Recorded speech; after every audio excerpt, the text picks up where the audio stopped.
Alright guys, and welcome back to the Don's channel. I am the Donfather and this is hashtag AFL Car Chat. And no joke, I am super excited about reviewing this one. This is Melbourne Demons versus the Fremantle Dockers, round 14, 2019 in the AFL.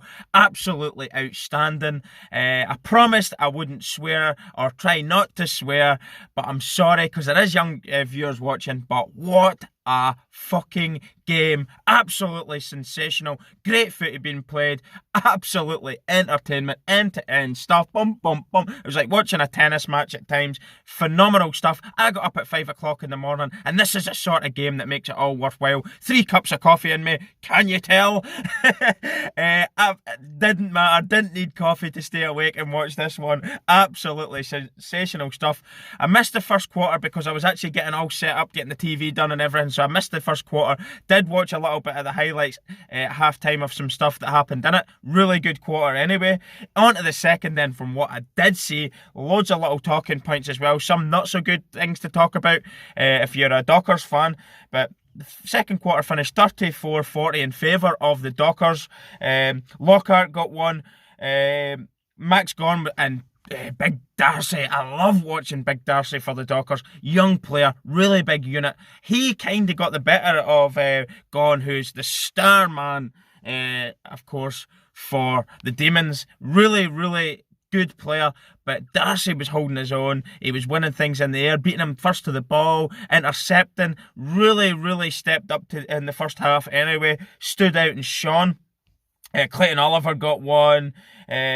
Darcy actually scored for the Dockers in the second quarter. Really good second quarter. But the talking point that's not so good if you're a Dockers fan is the fact that Jesse Hogan looks like he might be injured for a while. He came off with a sore foot, so they were a man down in terms of rotation for subs, etc. He doesn't look too clever, so hopefully it's nothing sinister and there's no breaks or anything, and it's just a precaution as well, and they've took him off. I think he's actually had a spell at the Demons as well, hasn't he? So he's played for both teams. But a fantastic player. I've really enjoyed watching him. It'll be disappointing not to be able to see him playing if he is out for a prolonged period of time, because really entertaining. Anyway, half time, 34-40. Brilliant first half by the looks of what I've seen in the first quarter and what I did watch in the second. On the third now, and the game literally exploded. Let me say one thing. Wow, wow, fucking wow. What a goal, Smith. What a team goal from the Demons. They've played it all the way up, passed it about, boom, and Smith knocks it home with an easy enough finish at the end. But great team build-up. This was the thing in this game. This was a feature for both teams in this game. Didn't hurry their play. Didn't do reckless kicks. It was some of the cleanest footy I've watched yet.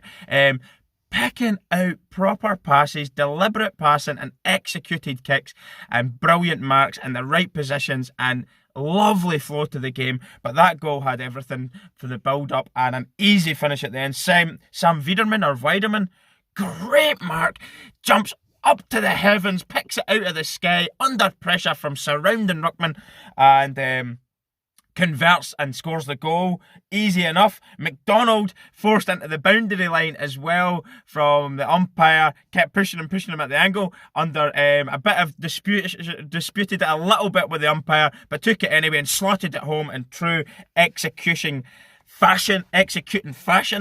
Easy enough. Locker won as well on this quarter. Matera got 2. Matera for me was absolutely sensational today. Really, really good little player. I thoroughly enjoy watching him. He's always involved. Great little forward player. Finds space. Takes players away to open up the field of play a little bit more as well. Really enjoy watching him. Great chase down for one of the goals as well. He's chased down, caused pressure, put the player under pressure, picked up the ball and slotted it home, no problem at all. Tucker got one.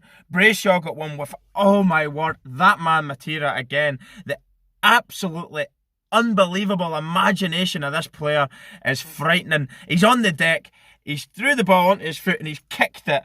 I think it was Hill or Walters. I'm not too sure who's got it to, but they've kicked it along and Brayshaw's there to pick it up and then kick it through for the goal.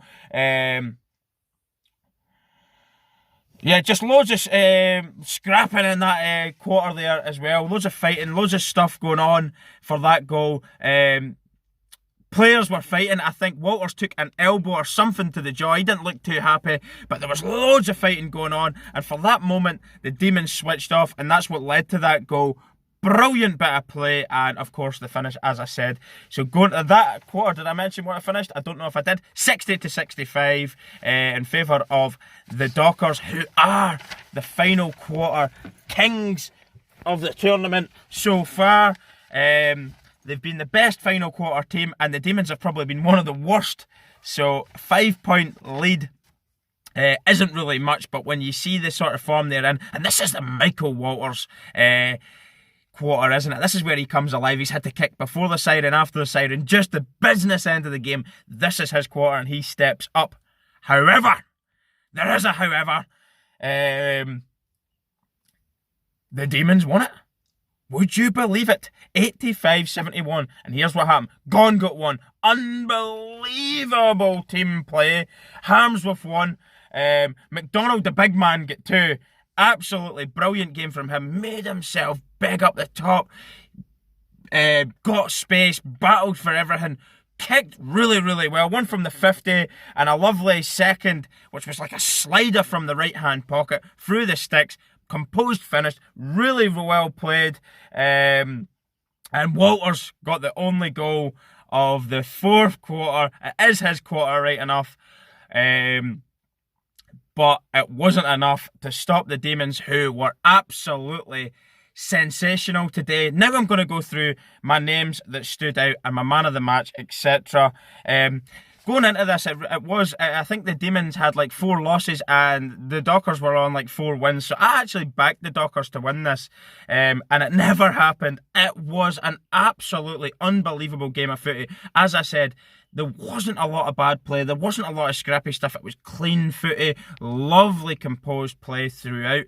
Both teams played really, really well. And as I said, it was like a game of tennis. Goal, goal, goal, goal, goal. Nobody really took a huge stretch lead before the other one was coming back into it. The Dockers did sort of have the lead throughout the game until the final quarter. I think that in fairness though, the Demons did win the second quarter, but they still found themselves up behind at half-time. But they've won the last quarter in great fashion. Now I'm going to run through. Gawn had a sensational second half. He got the better of Darcy in the second half. McDonald, I think he kicked 3 or 4 goals today, was brilliant. Smith was good. Lockhart was good. But my man of the match actually comes from the Dockers, and it was that man, Bradley Hill. And as I sang a few weeks ago, he's here, he's there, he's every fucking where. Bradley Hill, he done everything. He must have swallowed a 12-pack of AA Duracell batteries. He just never stops. He's got a Rolls Royce engine on him. He just was everywhere. He did not deserve to be in the losing team today. He is probably one of my favourite players, if not my favourite player to watch in a live game. He is so entertaining. He's all over the field, the player. He's on the left-hand side. He's on the right-hand side. He's up at the forward 50. He's up in his defensive 50, making unbelievable tackles. Then he's got the composure and intelligence not to hurry the play, but to pick out a deliberate pass into the hands of one of his own teammates. Lovely kicking technique as well. Laces out, puts the ball straight to where he wants to kick it. It's so smooth, it glides to a man every time. Absolutely sensational. If he's not up there by the end of the year in contention for a Brownlow, I will be stunned. He is one of the standout performers every time I watch the Dockers. And I've got to be honest here, the Dockers are probably one of the most enjoyable teams to watch in it, with Fife, Matera, Hill, Walters, Darcy the big man. Absolutely sensational. Usually Hogan as well, obviously injured.